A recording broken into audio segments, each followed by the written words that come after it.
Hello doctor, ரெண்டு video தான் shorts interview கொடுத்தீங்க. உங்களை பிடிக்கிறது பெரிய பிரச்சனையா இருக்கு. பேஷன்ஸ் இருந்தாங்கம்மா, சாரி. சரி, கண்டினியூ. சோரியாசிஸ் பற்றி பேசினோம் இல்லையா? அங்கே 2-3 பாயிண்ட்ஸ் நம்ம அப்சர்வ் பண்ணோம் வியூவர் சார்பாகவும்.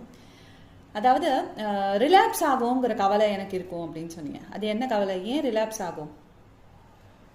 சோரியாசிஸில் மட்டும் பார்த்தோம்னா, சோரியாசிஸ் மட்டும் இல்லை, நிறைய இது மாதிரியான ரிலாப்சிங் டெண்டன்சி இருக்கிறதெல்லாம் பார்த்தோம்னா ஒரு காசிட்டிவ் ஃபேக்டர், ஒரு ஸ்ட்ராங் காசிட்டிவ் ஃபேக்டர் இருக்கு. ஆயுர்வேதத்தில் அதை பற்றி ரொம்ப டீட்டெயிலாக எம்பசைஸ் பண்ணுறாங்க. அது பேர் வந்து விருத்தாகாரம்னு சொல்கிறாங்க. விருத்தாகாரன்றது வந்து ஒரு இன்கம்பேட்டபிள் ஃபுட் காம்பினேஷன்ஸ்னால வரக்கூடிய டாக்ஸிசிட்டி. அது வந்து என்ன ஆகுதுன்னா, இட் ப்ரொடியூசஸ் ஒரு கைண்ட் ஆஃப் ஒரு poison which remains in the system. உடம்புல இருந்துகிட்டே இருக்கும், அது சுற்றிகிட்டே இருக்கும், ஆனால் வெளியே போகாது. அந்த மாதிரியான டாக்ஸின். அந்த டாக்ஸின் வந்து சம்டைம்ஸ் உடம்பு விட்டு போகிறதே இல்லை, இருந்துகிட்டே இருக்கும். சம்டைம்ஸ் அது வந்து நம்ம இம்யூன் சிஸ்டத்தை வரைக்கும் அது ஆல்டர் பண்ணுது.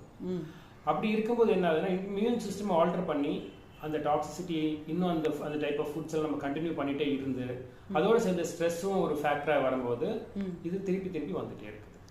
ஸோ ரிலாப்ஸ் ஆகிறதுக்கு விருத்தாகாரம் சொன்னீங்க, ஸ்ட்ரெஸ் சொன்னீங்க. வேற ஏதாவது காரணங்கள் இருக்கா சோரியாசிஸ் ரிலாப்ஸ் ஆகிறதுக்கு?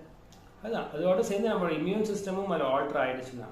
சரி, ஸ்ட்ரெஸ், இம்யூன் சிஸ்டம். விருத்தாகாரம் மட்டும் தானா? பத்தியம் அப்பத்தியம் மட்டும் அந்த மாதிரி வராதா? பத்தியம் நம்ம சொல்றோம் இல்லையா, பத்தியத்துல வந்து பார்த்தோம்னா வந்து ட்ரிகரிங் ஃபேக்டர்னு இருக்கு, காசிட்டிவ் ஃபேக்டர்னு இருக்கு. காசிட்டிவ் ஃபேக்டர்ஸ்ல தான் வந்து இந்த மாதிரியான விருத்தாகாரம்லாம் வரும். கண்டிப்பா அதனால ஒரு வியாதி வரும்.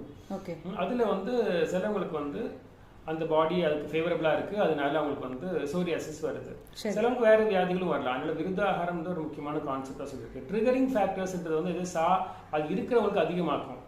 இப்போ மில்க் அண்ட் மில்க் ப்ராடக்ட்ஸ், வீட், இது மாதிரியான திங்ஸ் எல்லாமே இருக்கிறது அதிகப்படுத்தும். So milk and milk products, வீட், இது மூணும் சாப்பிட்டா இது வந்து காசிட்டிவ் ஃபேக்டர்னு சொல்றீங்க இல்லையா? ஆமா, இது ட்ரிகரிங் ஃபேக்டர்னு சொல்றோம். Triggering factor. வேற என்னெல்லாம் ட்ரிகரிங் ஃபேக்டர் சோரியாசிஸ்க்கு? அது பார்த்தீங்கன்னா உளுந்து, சரி, வெல்லம், சரி, அப்புறம் நல்லெண்ணெய், இது மாதிரியான திங்ஸ் எல்லாமே வந்து இதை அதிகப்படுத்தும், இருக்கிறது அதிகப்படுத்தும். இது நிறைய சாப்பிட்டா வருமா சோரியாசிஸ்? இது விருத்தாகாரம் நிறைய சாப்பிட்டானா வரும். ட்ரிகரிங் ஃபேக்டர்ஸ் இருக்கிறவங்களுக்கு அதிகப்படுத்தும். சரி, ஓகே டாக்டர். நம்ம அடுத்த வீடியோவில் இன்னும் கொஞ்சம் எங்களுக்கு இந்த விருத்தாகாரம் பற்றி எங்களுக்கு you should throw light on. Thank you sir.